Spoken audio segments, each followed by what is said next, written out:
adik-adik, jumpa lagi di Balikpapan Mendongeng. Hari ini Kak Frida mau bercerita tentang seorang binatang yang hari ini Kak Frida pakai di kepala. Binatang apa ya namanya ini? Betul sekali, kura-kura. Begini ceritanya. Pada suatu pagi ketika kura-kura bangun dari tidurnya,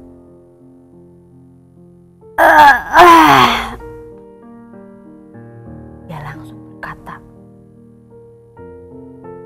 "Sepertinya rumahku ini terlalu berat dan tidak cocok lagi untukku. Sepertinya ini sudah kurang bagus untukku." Kura-kura merasa cangkangnya itu jelek, tidak bagus lagi. Dia pengen sesuatu yang baru. Dia lalu berkata, "Baiklah, hari ini aku akan berkeliling seluruh hutan untuk mencari cangkang yang paling pas aku pakai sebagai rumahku." Kura-kura bersemangat sekali. Dia langsung mandi. Kemudian dia makan. Di situ dia langsung berjalan. Ketika dia melewati sebuah sungai, dia melihat seekor kepiting.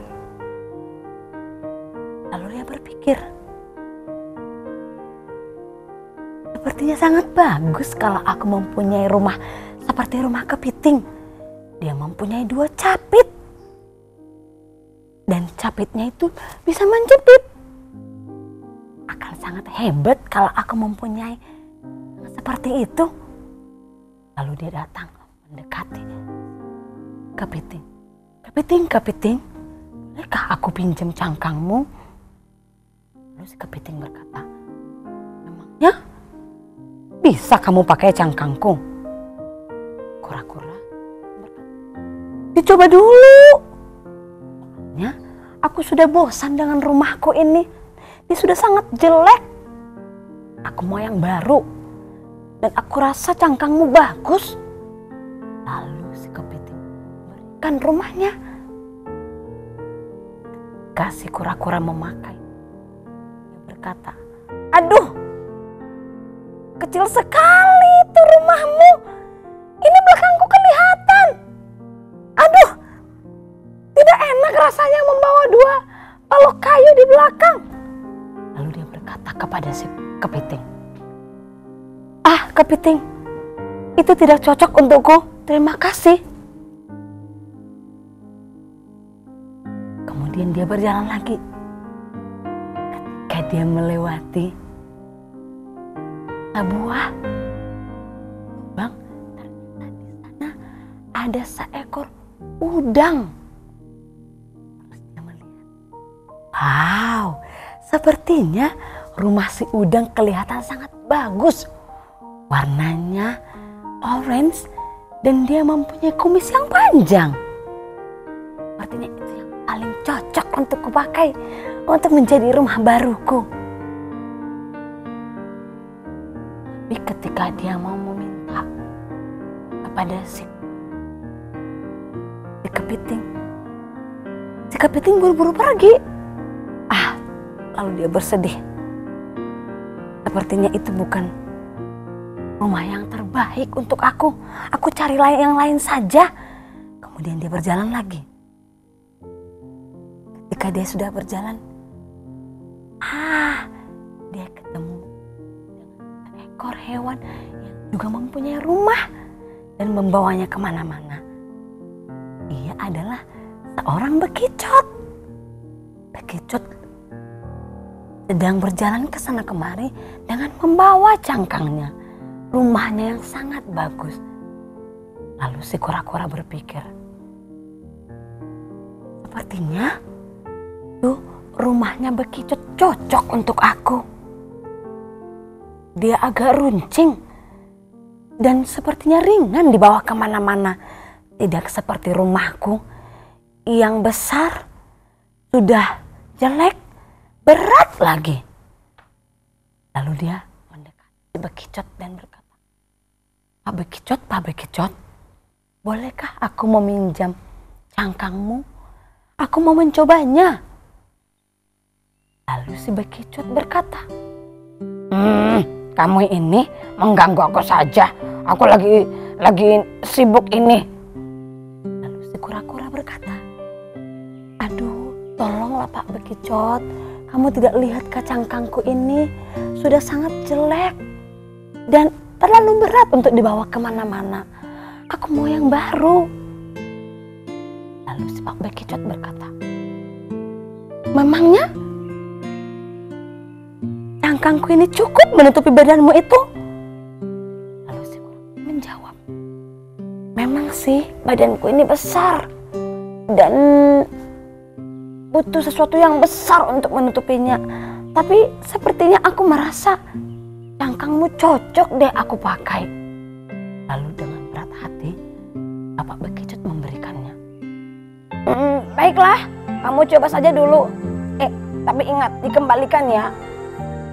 Tenang, pasti kau kembalikan kok, kata si kura-kura. Saya hanya mau mencobanya saja. Kura-kura langsung mencoba. Dia masukkan. Sepertinya ini lebih ringan, dia berkata dalam hati. Tapi tahu nggak adik-adik apa yang terjadi? Karena si kura-kura merasa bahwa cangkang atau rumah Bekicot itu lebih ringan dari cangkangnya. Dia buru-buru pergi. Ketika si Pak Bekicot sedang duduk dan mengantuk, tinggalkan Pak Bekicot dan juga cangkang dan rumahnya yang lama, langsung kabur ke hutan. Tahu tidak, ketika dia melewati sebuah terowongan, aduh, kenapa ini nyangkut ya?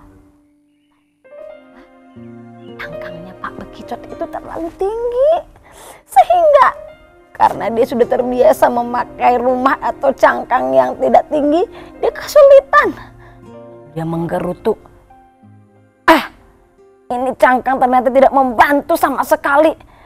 Dia ringan tapi sangat tinggi. Aku tidak suka ini. Tapi karena dia masih penasaran, dia tetap berjalan. Dia berjalan lagi dan berjalan lagi. Dia melihat ada sungai. Dia berpikir, aku mau mencoba. Apakah rumahnya si Bekicot ini enak dipakai waktu berenang? Lalu dia mengencangkan cangkangnya kuat-kuat. Lalu dia mulai berenang. Karena dia merasa dia masih kuat. Lalu dia berenang lebih kencang. Cangkangnya jatuh. Dia kebingungan. Di mana rumahku?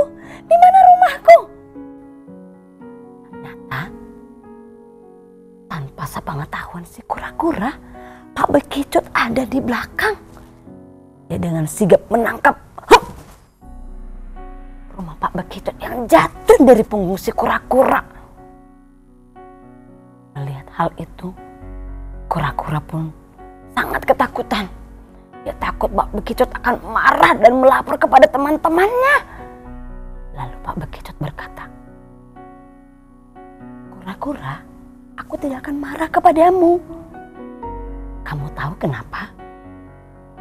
Karena aku tahu cangkangku atau rumahku itu tidak pas untukmu.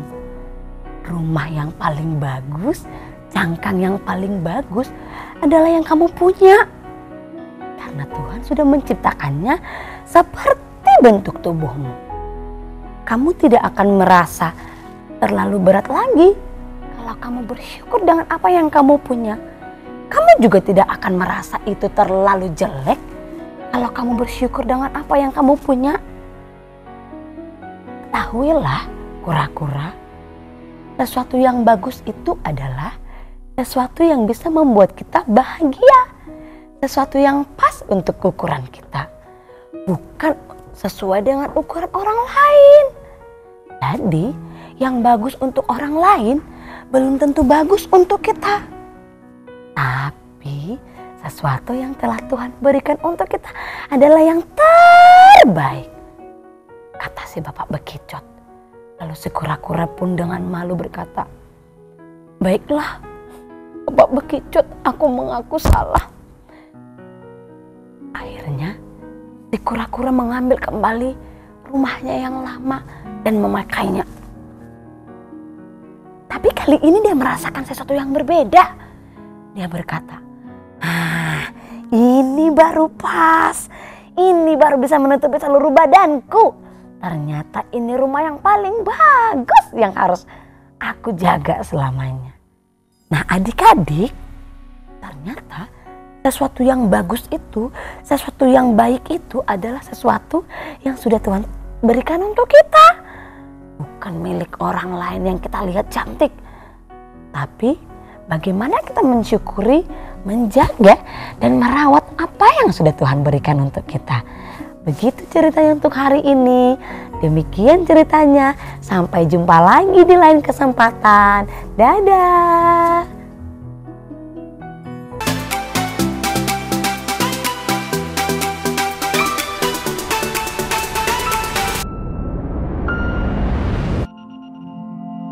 Jangan lupa klik tombol subscribe, lalu nyalakan lonceng notifikasi agar kamu tahu berita-berita terupdate, dan jangan lupa share video ini.